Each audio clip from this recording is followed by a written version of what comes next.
Bismillahirrahmanirrahim. Assalamualaikum warahmatullahi wabarakatuh.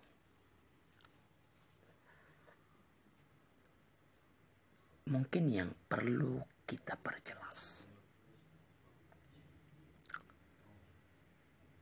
di dalam bulan Ramadan ini tentang makna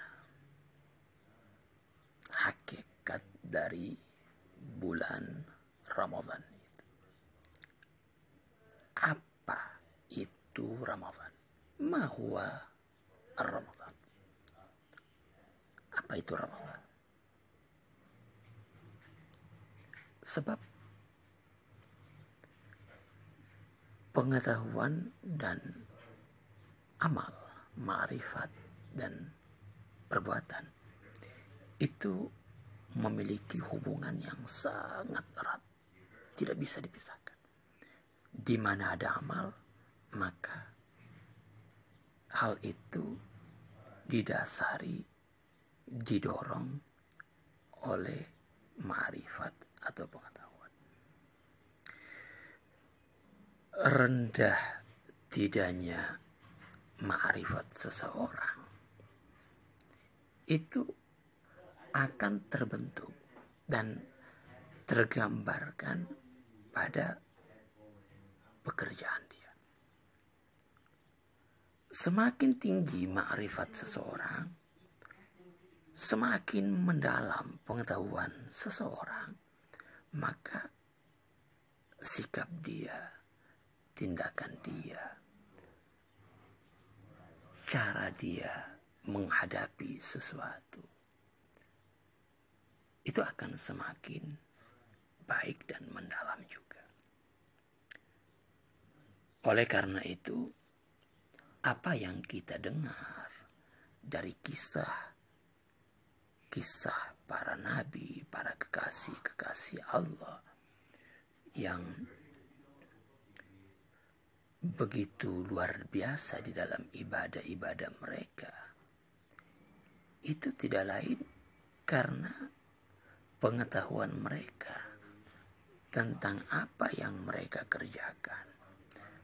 Dan demikian juga apa dibalik dari apa yang mereka kerjakan. Serta siapa yang memerintahkan ibadah tersebut. Itu sangat mendalam. Makanya mereka bisa melakukan tindakan-tindakan yang bagi kita sangat tidak masuk akal. Bahkan mungkin ada orang yang tidak percaya sampai pada tingkat seperti ini. Mana bisa? Mana ada Rabi'ah bisa seperti itu? Mana ada Bayazid Bistami bisa seperti itu?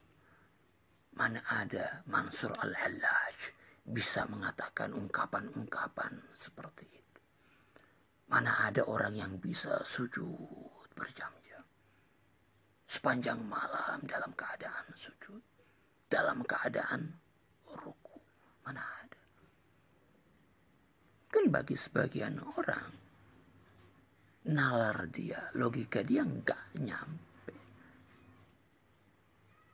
sehingga dia menolak.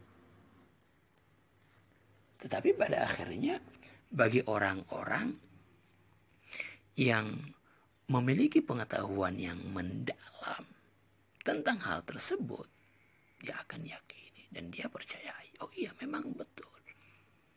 Makanya hal-hal yang sudah masuk pada wilayah batin, masuk pada pengetahuan-pengetahuan batini, rohani, itu sangat sulit untuk dijangkau dan dipahami bagi orang-orang yang masih berada pada tahap-tahap zahiriyah, yang hanya melihat segala sesuatu itu hanya pada tampilan luarnya saja. Akhirnya setiap orang itu disesuaikan dan ditempatkan pada derajat yang dia capai. Makanya kenapa surga itu memiliki tingkatan-tingkatan. Demikian juga dengan neraka. Karena memang manusia itu bertingkat-tingkat. Disesuaikan dengan cara pandang dia. Pengetahuan dia tentang sesuatu.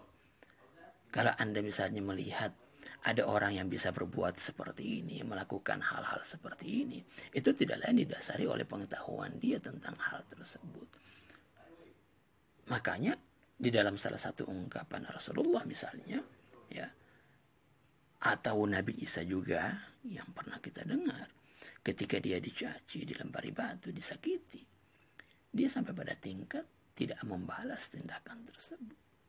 Kenapa? Karena mereka mengetahui tentang apa dibalik dari perbuatan-perbuatan tersebut.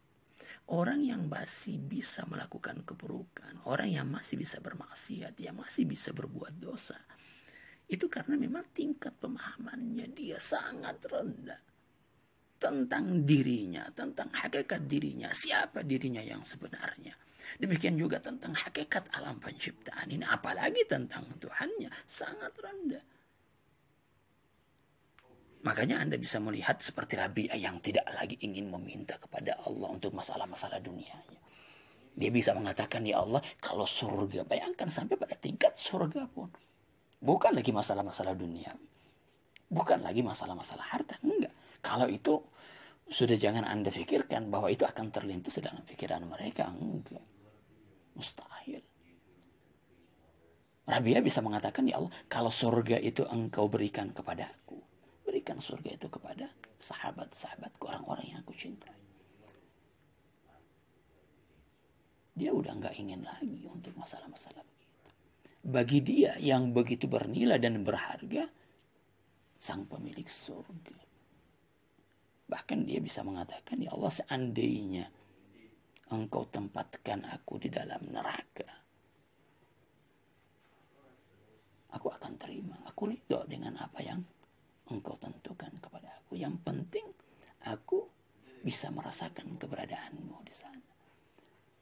Artinya, bagi Rabi'ah, keberadaan Allah itu bisa ada di mana saja. Bukan hanya di dalam kesenangan, di dalam kenikmatan, baru kemudian kita bisa merasakan Allah. Di dalam penderitaan, di dalam sakit, dalam kesusahan, semua bagi mereka ada Tuhan. Makanya mereka tidak membeda-bedakan lagi. Bagi mereka semua adalah kenikmatan. Wong datang dari Allah. Semuanya datang dari Allah. Apa yang sampai kepada kita, semuanya berasal dari Allah. Sebagaimana yang pernah saya jelaskan, hakikat kebaikan, hakikat kenikmatan, hakikat kesusahan, itu kan hanya ingin melihat sejauh mana diri kita di dalam menghadapi hal-hal seperti itu. Apakah kita semakin dekat atau semakin menjauh? Bagi Allah sama saja. Yang paling penting bagaimana kita. Kalau misalnya di dalam kenikmatan itu kita semakin dekat kepada Allah, itu baik. Demikian juga kalau seandainya kesusahan, ketidakpunyaan, kekurangan, rasa sakit, itu semakin membuat kita dekat sama Allah, itu baik.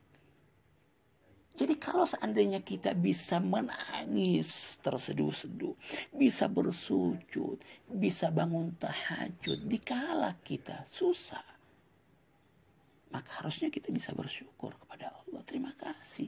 Karena tidak mudah loh.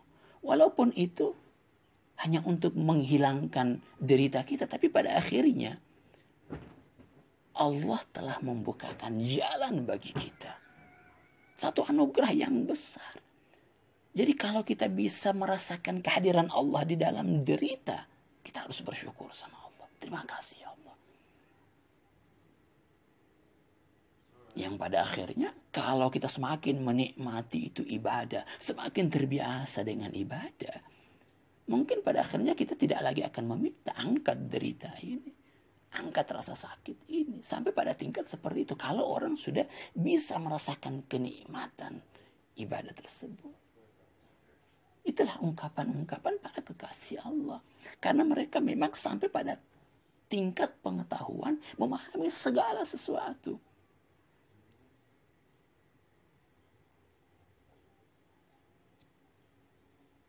Oleh karena itu yang harus betul-betul kita perbaiki sebelum kita mengerjakan sesuatu amal ibadah. Kita harus memperbaiki cara pandang kita, pengetahuan kita, ma'rifat kita. Kita harus angkat derajat ma'rifat kita. Makanya nanti di kemudian hari manusia itu akan ditempatkan di dalam surga bukan sesuai dengan amalnya, tapi sesuai dengan pengetahuan. Sesuai dengan pengetahuan. Karena pada akhirnya yang menentukan amal seseorang adalah pengetahuan. Karena pengetahuan itu adalah batin. Sedangkan amal itu sesuatu hal yang bersifat zahir, jasmani. Karena bisa saja ada orang yang menyumbang, tetapi dari sisi batinnya dia tidak ikhlas dengan sumbangannya. Dia punya tujuan-tujuan lain. Makanya yang menentukan derajat seseorang di kemudian hari, di surga mana dia nanti akan ditempatkan, apakah dia akan masuk ke dalam neraka atau tidak, itu berhubungan dengan sisi batin dari amal kita. Oleh karena itu, seperti yang saya sudah pernah jelaskan pada pertemuan sebelumnya, niat itu sangat penting, dan niat itu urusan batin. Makanya ini harus betul-betul kita olah dengan benar. Masalah batin niat kita ini harus betul-betul kita olah. Kita harusnya memiliki komitmen di dalam hati kita bahwa saya tidak akan mengamalkan sesuatu kalau niatnya nggak benar. Itu harus punya komitmen seperti itu sampai pada tingkat seperti itu. Jangan kita ini hanya mengejar kuantitas banyaknya sebuah amalan. Pokoknya yang penting saya sholat tahajud 8 rakaat. Tapi tata cara sholatnya seperti kilat, cepat. Bukan itu. Kemudian merasa bangga, oh, alhamdulillah, semalam saya udah tahajud 8 rakaat. Ini kan bukan itu yang diinginkan. 2 rakaat Anda sholat, tapi betul-betul Anda nikmati sholat tersebut. Anda merasakan keintiman dengan sholat Anda. Manisnya ibadah Anda rasakan. Walaupun hanya 2 rakaat. Itu lebih berharga. Sangat berharga.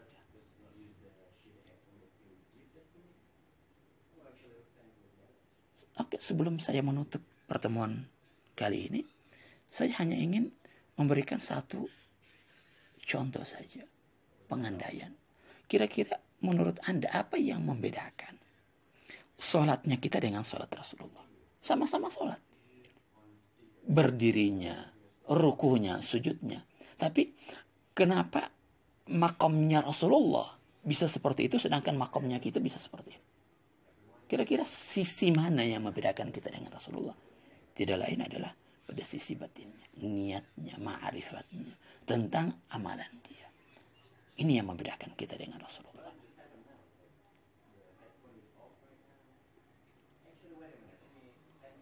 Oleh karena itu, perbaiki ma'rifat kita. Saya rasa demikian. Wassalamualaikum warahmatullahi wabarakatuh. Bismillahirrahmanirrahim.